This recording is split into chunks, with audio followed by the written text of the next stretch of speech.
எல்லோருக்கும் வணக்கம். இப்போ நம்ம முளைப்பாரி வளர்க்குறது எப்படிங்கிறத பார்க்க போகிறோம். இப்போ இந்த முளைப்பாரியை நான் காஞ்ச பயிர் தான் போட்டேன். முளைப்பாரி வளர்க்குறதுக்கு ஒரு சின்ன டப்பா தான் எடுத்துக்கிட்டேன். அதில் மாட்டுச்சாணி காய வச்சது இருக்கும்ல, அந்த இதை ரொம்ப பவுடராகவும் இல்லாமல் ஓரளவு பவுடராகவும் எடுத்து அதில் கொஞ்சம் போட்டு தண்ணி தெளிச்சுக்கிட்டு, அதுக்கப்புறம் காஞ்ச பயிர் மொச்சப்பயிறு போட்டு, அதுக்கு மேலே லேசாக காஞ்ச பவுட்ரு மாட்டு சாணத்தை போட்டு தண்ணி தெளித்து வச்சுட்டேன். முழுசாக 3 நாள் கழித்து தான், முழுசாக 3 நாள் முடிஞ்சதுக்கப்புறம் தான் அது முளைக்க ஆரம்பித்தது. 4வது நாள்லேருந்து இப்போது இன்றைக்கி கூட 8 நாள் ஆகுது. இந்த 4 நாளையில் அதிக வளர்ச்சி ஆயிடுச்சு. சின்ன டப்பாவில் தான், நம்ம இந்த சாம்பார் டப்பாவில் தான் போட்டிருக்கோம். அது ஒரு சின்ன மூடி தான் அதில் போட்டிருக்குது. ஆனால் வெறும் மாட்டுச்சாணம் மட்டும்தான் போட்டிருக்குது. நம்ம ஆட்டுச்சாணம் மாட்டுச்சாணம் எது கிடச்சாலும் நம்ம போடலாம். நம்ம மொச்சப்பயிறு தட்டாம்பயிறு எது வேணாலும் போடலாம். இப்போ நம்ம மொச்சப்பயிரை கடையில் வாங்கி அதில் ஓட்டைப்பயிறு சூத்தப்பயிறு அதெல்லாம் நம்ம பிறக்கிட்டு நல்லா சுத்தமாகவே போடணும்.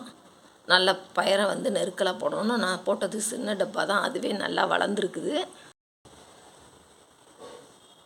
இங்கே பாருங்கள்.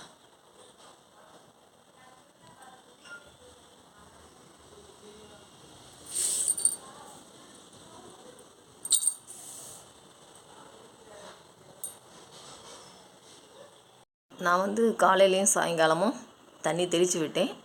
மத்தியானம் கூட ரொம்ப இப்போ வெயிலில் இருக்காதனால மத்தியானம் கூட ஒரு டைம் தெளித்து விட்டேன். 4 நாள் வரைக்குமேவும் லேசாக, நான் 3ஆம் நாள் தான் லேசாக முளைச்சிருந்தது.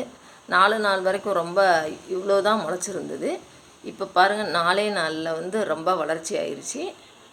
இதுக்கு நான் ஒரு ரூம்குள்ளே வச்சு கதவு ஜன்னலெல்லாம் அடைச்சி வச்சுருந்தேன். அப்பப்போ திறக்கத்தான் செய்வோம். நம்ம வீட்டில் எல்லா பழக்கமும் இருக்கிறதுனால அடிக்கடி திறக்கத்தான் செஞ்சோம்.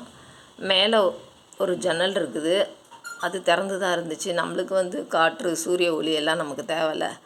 ஆனால் நல்லாவே தான் வளர்ந்துருந்தது. நம்ம போட்டிருந்தது சின்ன டப்பா தான். இந்த 4 நாள் ஆனதுக்கப்புறம் தான், அதுக்கு முன்னாடி கூட தண்ணி ஊற்றுறது ஈஸியாக இருந்துச்சு. இப்படி எடுத்து நான் ஊற்றுனேன். இந்த 4 நாளைக்கு அப்புறம் தான் கொஞ்சம் முளைப்பாரி கடகடன்னு வளர ஆரம்பிக்கவும் கொஞ்சம் தண்ணி ஊற்றுறதுக்கு எனக்கு சிரமமாக இருந்துச்சு. நான் இந்த மாதிரி கையில் அள்ளி இப்படி சைடில் தான் துளிச்சேன். நல்லாவே வளர்ந்துருக்குது. வேறு எப்படி தண்ணி ஊற்றுறதுன்னு உங்களுக்கு தெரிஞ்சால் கமெண்ட்ஸில் சொல்லுங்கள். முளைப்பாரி வளர்க்குறதுக்கு பாரம்பரியமாக நம்ம முளைப்பாரி வளர்க்குறது எப்படிங்கிறத பார்த்தோம். நன்றி.